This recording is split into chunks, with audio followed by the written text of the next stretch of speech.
There's some job opportunities going at Lotus Eaters if you're interested.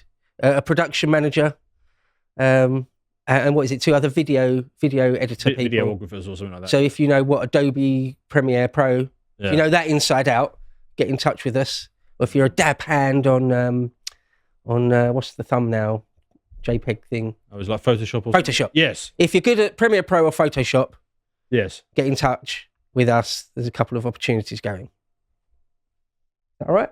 Yeah, not very good. Not very good at that sort of thing. All right, let's talk about something politics. Let's talk about the decline and fall of Humza Yousaf, or Bumza Useless, which is his real name. The Scottish guy who hates white people. Yeah. Well, I say Scottish guy. I mean, yeah, a Pakistani expat who happened to have been born in Scotland. Yeah, yeah, that's and somehow, in an unelected, undemocratic way, found himself at the top of the First Minister of Scotland.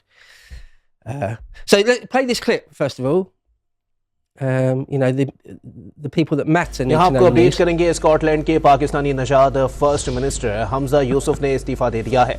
उन्हें रवां हफ्ते अदम एतमाद का सामना था। वो नए chief minister के इंतखाब तक जिम्मेदारियां अदा करते रहेंगे। आपको अपडेट कर रहे हैं स्कॉटलैंड के Pakistani नजाद।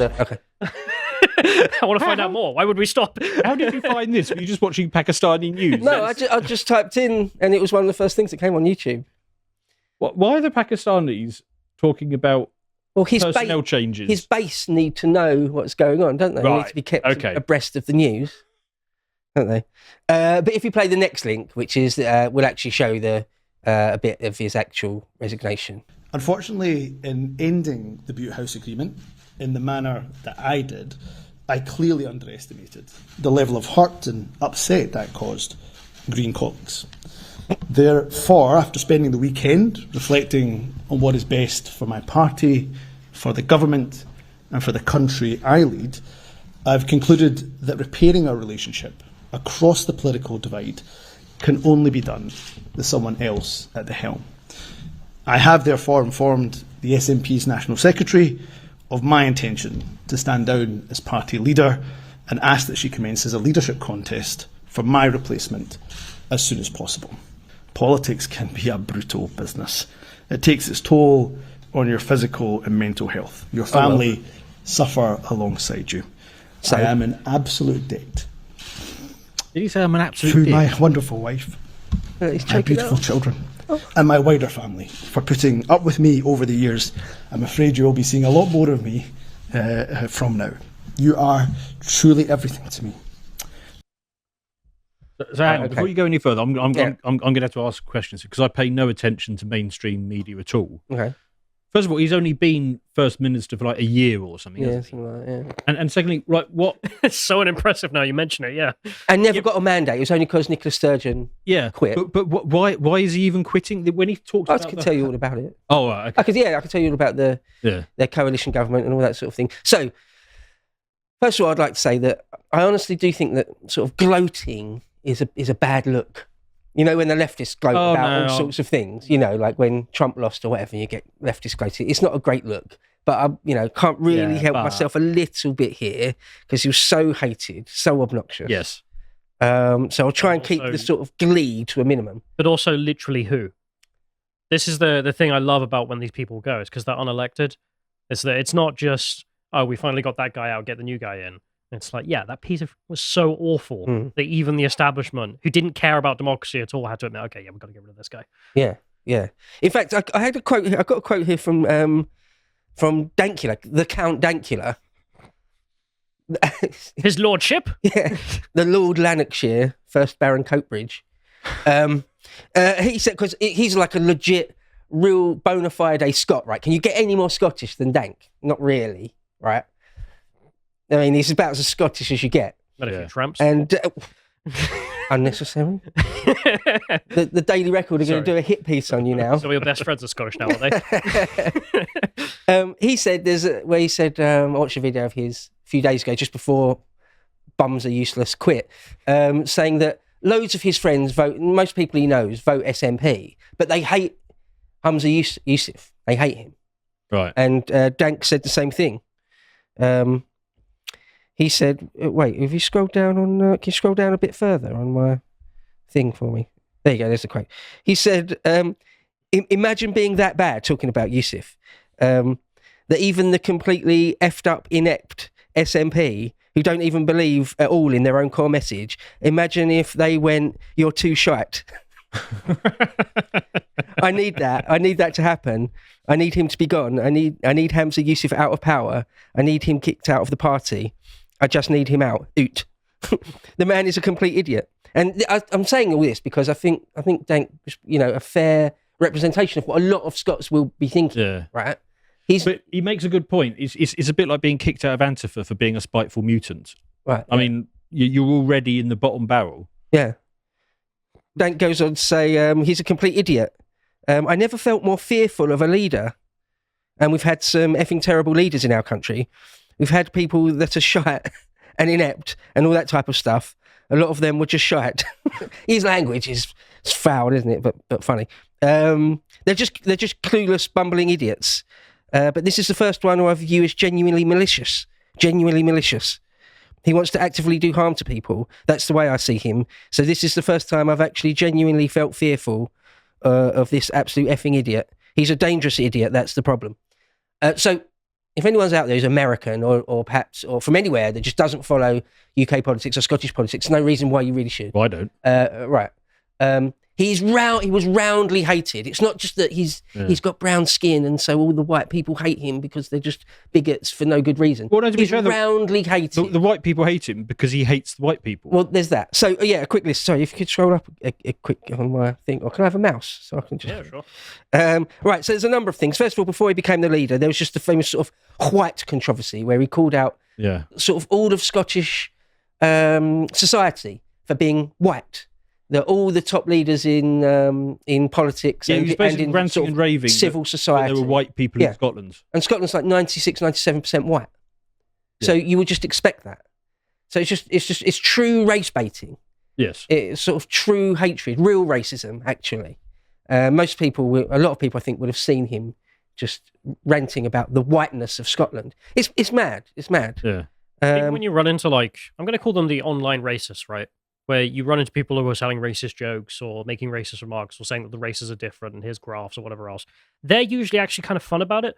It's like the meme about if you see a Tumblr meetup, it's all white women. Whereas if you see a 4chan meetup, it's guys of all different races, creeds, colours, cultures, all just being like, yes, you are inferior to each other. That's the thing.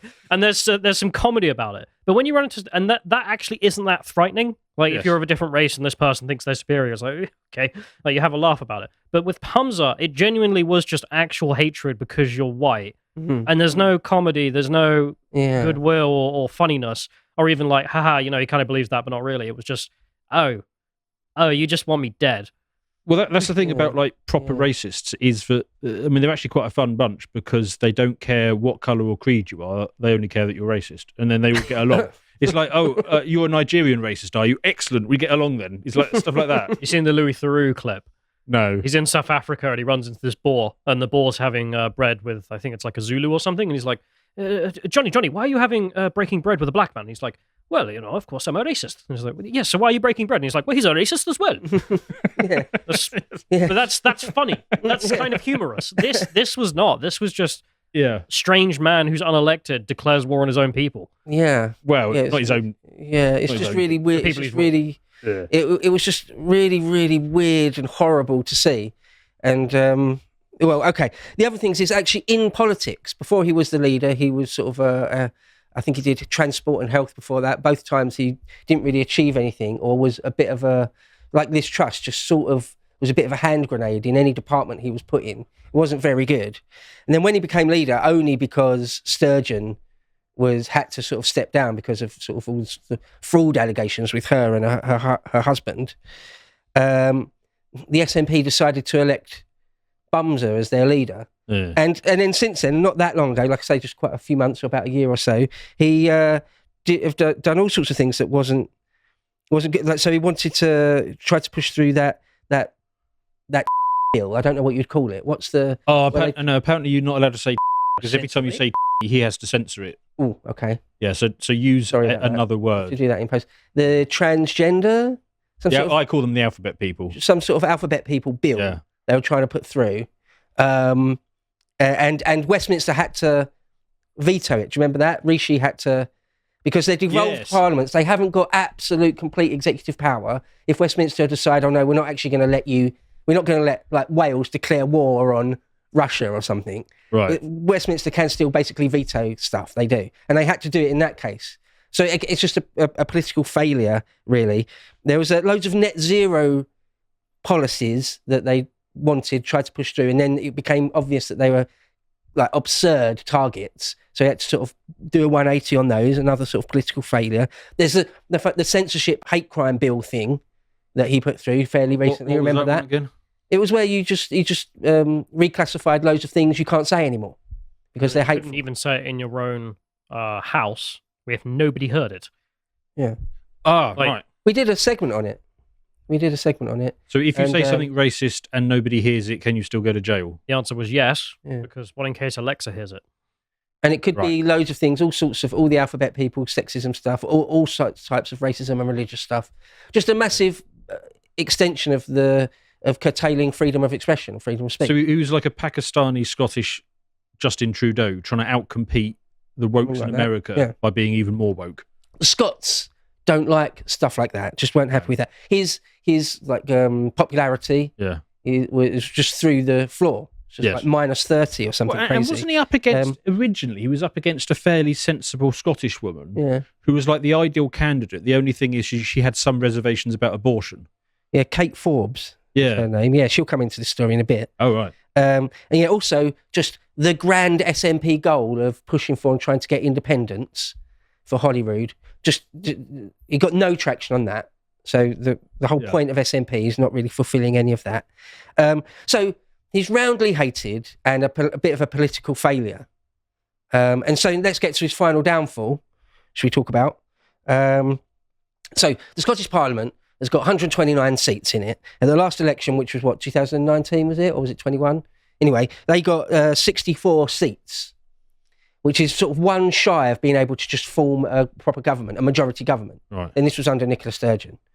So they could so at that point, they've got a choice. You can either rule as a minority government, which is weak, but it's totally normal in all sorts of places all over the world all the time. There are minority governments. It just means you're a weak government and you have to probably get other MPs to vote with you to get stuff done. But okay, they're a minority government to the tune of one. Pretty damn weak, but not insane. Okay, that's their mandate. But then at one point, one of them, that Kate Forbes actually defected. That Alex Salmond, remember him? He created his own party called Alba, I think it's called. Scottish nationalism, but not retarded. Right. Was basically his campaign promise. Right. And so she defected to them. So they got one less now. And so after Nicola Sturgeon forms this minority government, a few months into that, she strikes a deal with the Greens. And I think there was 8 Greens, or still are 8 Green Scottish MPs. I think there was about 30 odd Tories, 20 odd Labour, like 4 or 5 or 6 Lib Dems, and about 7 or 8 Greens. That's the whole of the Scottish. And one Pakistani. Yeah, and one Alba. And so she got in an agreement with the Greens, just like any coalition agreement. You remember when David Cameron and Clegg did that? So they did that to form a coalition government with the Greens. And then they've got a majority, albeit a relatively slim one. They can start doing stuff. And their agreement, just like Clegg and Cameron had an agreement, they had an agreement. It's called the Bute House Agreement. Right. Okay. And they agreed to all sorts of things that there's most of their legislation they're in line with each other because the SNP, even though they're meant to be nationalists, actually agree with the Greens on loads of things. Loads and loads of things. And not cool stuff like, keeping the water clean. Really progressive nonsense stuff. It's instead like, you know what I care about? Transgenderism. Yeah. Like, what's that got to do with the environment exactly? Or Scottish independence. Yeah, nothing to do with either of those things, right? But their relationship has been breaking down for quite a while over a few different things. So, for example, one of them was on climate targets. Right. The SNP and Useless had a load of goals for 2030, but sort of insane goals, like net zero type goals, targets. It became clear they were just completely unrealistic and would never, ever be met. So he sort of 180'd on them, and the Greens hated that because that's their whole thing, obviously, as the Greens. That's their whole thing, to have sort of insane net zero targets and things. They disagreed on things about like council tax, actual real political things. Oh, sex workers. The Greens wanted all sex workers to be legalised in Scotland, and SNP... For the environment? This is what I always find weird about the Greens. It's like, doesn't make sense. Yeah, with the climate, we're obsessed with the climate. Anyway, legalise sex work. No, I can see the argument, right? Because what the Greens want to do is deindustrialise the world. And so the only work that women will be able to get will be prostitution. Like any good famine. Yeah. It's just really progressive. The Greens usually are just, whatever the most progressive stance on something is, that's what they're going to take, isn't it, usually? Also, like NATO, the Greens want to leave NATO. If Scotland ever got independence... Oh, well, that's all right. They would want to leave NATO, but the SNP didn't want to do that. So they disagreed over all sorts of things, okay? That's basically what you need to know. And the ABC alphabet people bill, the Greens were extremely upset that the SNP didn't fight harder to sort of make that happen and push that through and all sorts of things like that. Oh, right. Okay. So this Bute House agreement was on really, really shaky ground. It was sort of, some people say, it's sort of dead in the water. Yeah. It was like, so it was almost certainly going to break down at some point relatively soon in the next few months. Yousaf made the decision to sort of jump before he was pushed, that he would sort of formally renege on the agreement before it collapsed, So that's what he did. That's what I don't understand, though. Like, if you're him, who cares? Just go back to being a minority government. Well, so that was his plan. He said, well, on one day he said, oh, I completely stand behind the Bute House agreement. And then like a few days later said, no, I'm getting rid of it. Now, the Green Party felt that fairly rightly, you can't really blame them. It's just a massive, massive betrayal. And he said, well, I'll just carry on ruling as a minority government. But then the Scottish Conservatives sort of smelt blood in the water, if you like. And they, when someone's weak or when someone's wounded politically, you can try and stick the knife in. So that's what they did. They said, well, no, but it's a minority government. That's not cool. It's not minority of one. It's now, because you've lost that other woman as well, I want some sort of movement of no confidence, vote of no confidence in your leadership. And they needed... So what would have happened is that, obviously, well, you would have thought all the SNP MPs would vote with him, for him. But if everyone else voted against him, which they were going to, because as I said, he was roundly disliked by nearly everyone in Scotland, apart from party diehards, he was going to lose that vote. Because if nothing else, it would come down to extremely tight, sort of 64, 65, 66. It would have been extremely close. But that one woman, Kate Forbes, who had defected to that new Alba party, she would have made the difference. And she wasn't going to back up Yousaf. She was going to vote against him. So he would have lost that vote of no confidence. So he hasn't really got... His only choices at that point is to sort of let that play out and be removed or resign. They were his options in the end. So what was he begging on about, the whole hurt and upset stuff in his speech? What was that? He's talking about the leader of the Green Party. He's like, I'm really sorry I upset. I didn't realise that reneging on this Bute House agreement, I didn't realise that would upset so many people. Well, one, obviously it would. And two, oh well. The Greens don't like me. Yeah. No. I'm going to shed a tear for this. No. Anyway. So that's how it played out. And so he has had to resign. If we could play that clip with Andrew Marr there. It's been 25 years we've had of a Scottish Parliament, and this is the biggest crisis it has faced. And it's really a crisis caused by poor politics by the leadership of the SNP. And that is producing calls right across the UK, people saying, right, that shows that devolution, Scottish Parliament, Welsh Parliament, it doesn't work, it's no good, it should be repealed, that we should go back to a single state. I would just say, if we applied the same lessons to Westminster, would we really be saying that because of what happened under Liz Truss or Boris Johnson, Westminster had failed and we should abolish Parliament? No, we would not. Yes, we would. Non sequitur for a start. What are you talking about, Andrew? Like, That's just nonsense. Not. And I think in the same way, Scottish politics will find a way through this. It's going to be very tense, very interesting, sort of a white-knuckle ride for the next few days. But I do think democracies repair themselves, and that's what's going on right now in Edinburgh. I was hearing one commentator in Scotland just after that announcement saying that the problem with Humza Yousaf is he was more of a follower than a leader. Would you agree with that? I would agree with that. I think, there's nobody that I can find across the spectrum who doesn't quite like Humza Yousaf. What are you talking about? What nonsense? Nobody. How would you lose a motion of no confidence from every party hating you if everyone liked him? He's roundly hated. I don't trust Andrew Marr. Well, why would you? I don't trust him. There's a few articles he's written a long time ago and all sorts of views he expressed if you actually look at what he believes. I don't trust him in all sorts of ways. Anyway, The point is that Humza Yousaf is out. If you put up my tweet, I put there. People do that sometimes, don't they? Put up their own tweets. I've seen Harry do it. So bye-bye. Get in the bin. It's a political abomination. I stand by that.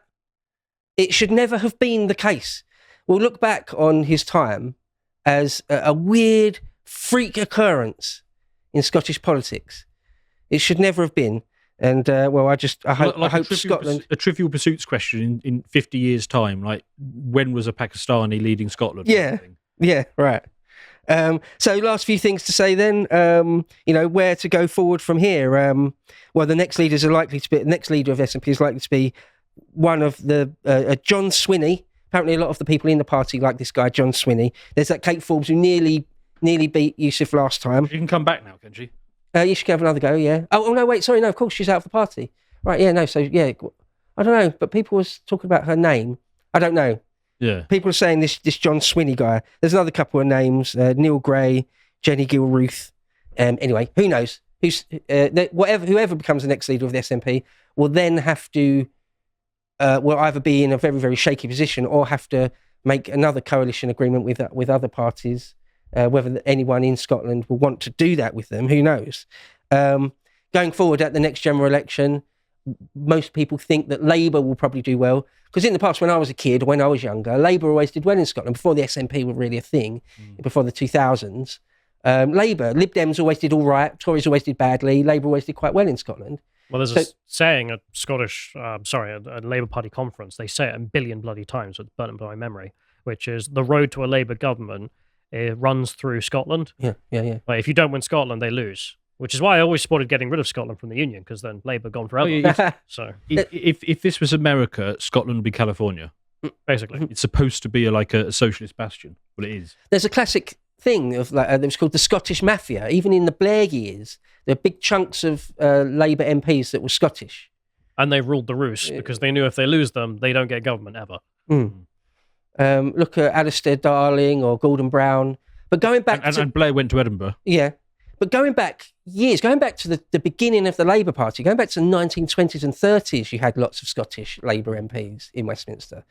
So anyway, people are thinking that if the SNP sort of do very badly at the next election, a lot of Scottish people lose faith in SNP, realise that it's been subverted and perverted and is a bit of a joke and they're fraudsters or whatever, allegedly. They'll probably, most of them will vote Labour then.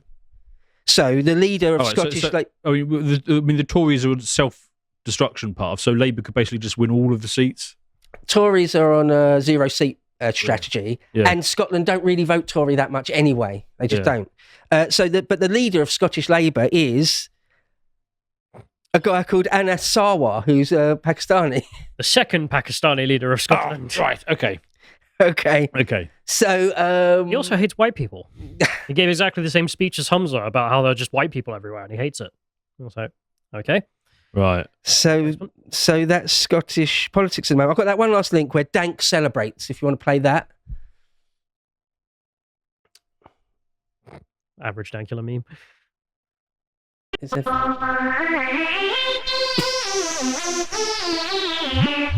Thanks, Brian.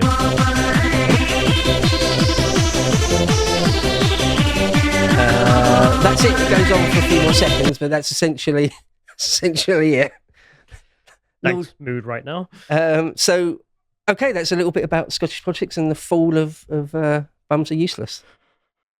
If you appreciated that episode from the podcast of the Lotus Eaters, you can go to lotuseaters.com to get access to all the premium content that's on the site, such as Common Sense Crusade with Calvin Robinson. If you'd like to find out what else is being put out, you can follow on Twitter at lotuseaters_com on Twitter. Thank you and goodbye.